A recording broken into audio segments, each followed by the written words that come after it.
So according to a new BBC study, the number of people not working in the UK due to long-term sickness has risen to a new record. Apparently 2.5 million people are off sick now. And the three most biggest common culprits of this sickness, number 1 is mental health, number 2 and 3 is back and neck pain. Now this is really interesting to me, right?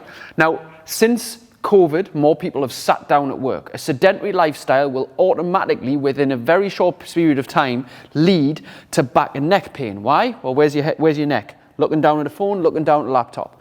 Curvature of the spine. What are you doing in a sitting position? You're just literally curved over.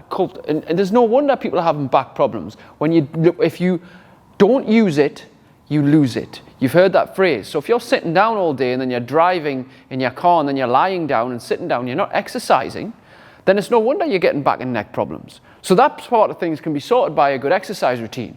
Now the mental health side of things is a little bit differently. So there's several different factors that impact one's mental health. Now, any doctor worth his salt will say that the most underutilized, most powerful antidepressant is exercise. And the majority of people who are depressed, sad, low, lonely, anxious, a majority of them, I would hazard a guess, are not using exercise at the disposable. Yeah, and edit that, disposable. Are not using exercise at the disposal.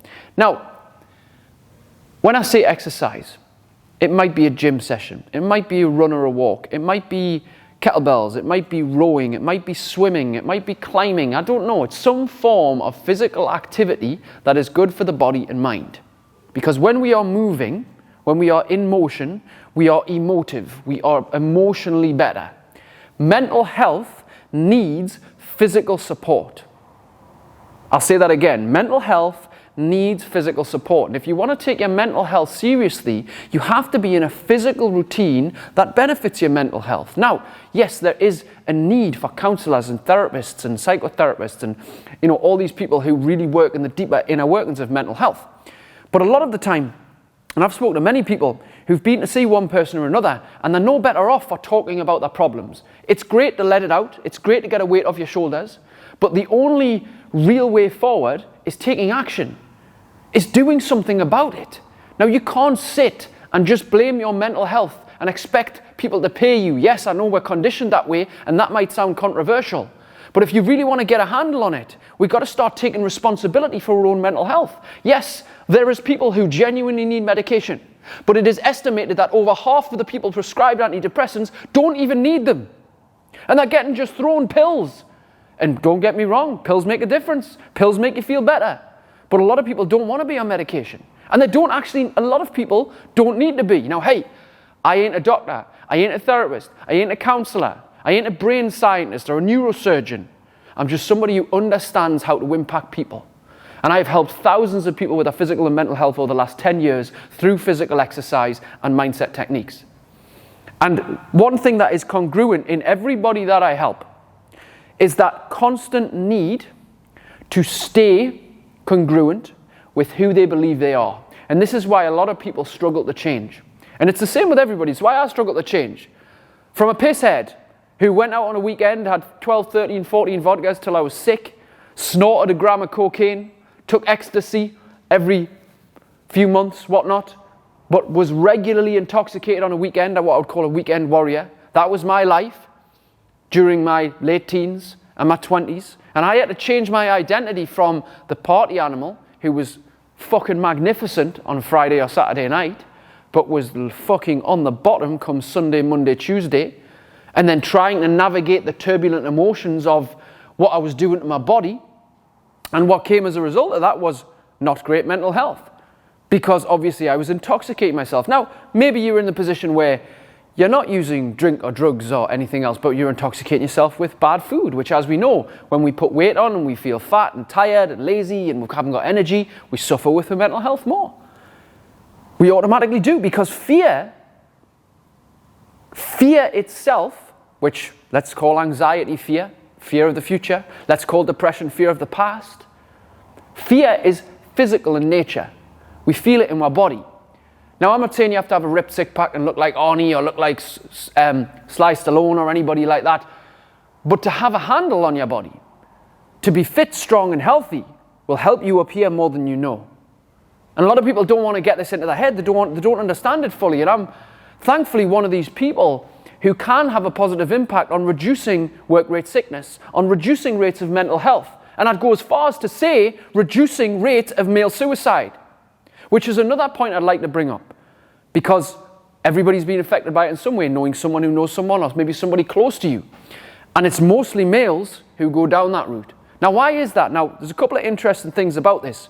And again, it's a controversial subject, but somebody's got to bring it up. It is a big thing in society now, especially in the northeast. I believe actually in the northeast of England, we have the highest rates of male suicide in the country. Now, again, as well, I don't know how much effect this would play. But what's interesting is that, according to statistics, there is a much higher percentage of women that work in mental health.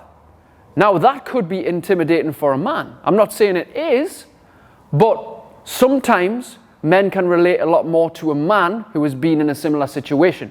So I think more men need to approach the subject of mental health.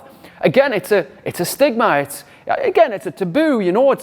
But it is more genuinely talked about these days, which is nice. And that's good, and we're going in the right direction, I think. But these statistics are quite shocking, aren't they? Now, and I wonder to myself, and I could take a very, very great guess, that probably half of these people, 50% of them at least, who are off work with back pain, neck pain, mental health, are not in a regular exercise routine. And I imagine that if they adopted some kind of physical exercise routine, that those rates would drop dramatically. And I don't think enough is being done in society and culture to put this message forward. Now, I know I'm covering some quite controversial topics on here. Some people may find this video extreme or inappropriate or inconsiderate, and it's not that at all. It's actually because I'm passionate and I give a shit about helping people, especially when it comes to helping people mentally. And one thing that is my speciality is helping people mentally through the means of physical exercise. And yes, looking after here through studying and reading and techniques and things like that. Now, all I want to do is positively impact one person every day. That's my mission, my ongoing mission right now. And I know this will be speaking to somebody. So I don't know who it needs to get to. I don't know who you need to share it with. I don't know who you need to remind about. I don't know if you need to do anything but tell me to fuck off in the comments. To be honest, I don't care what you do.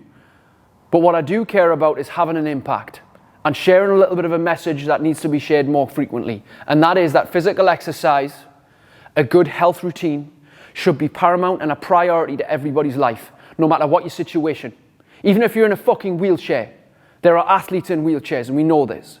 Even if you are 7 stone overweight, there are people who've lost over 100 kilos in weight. It is possible.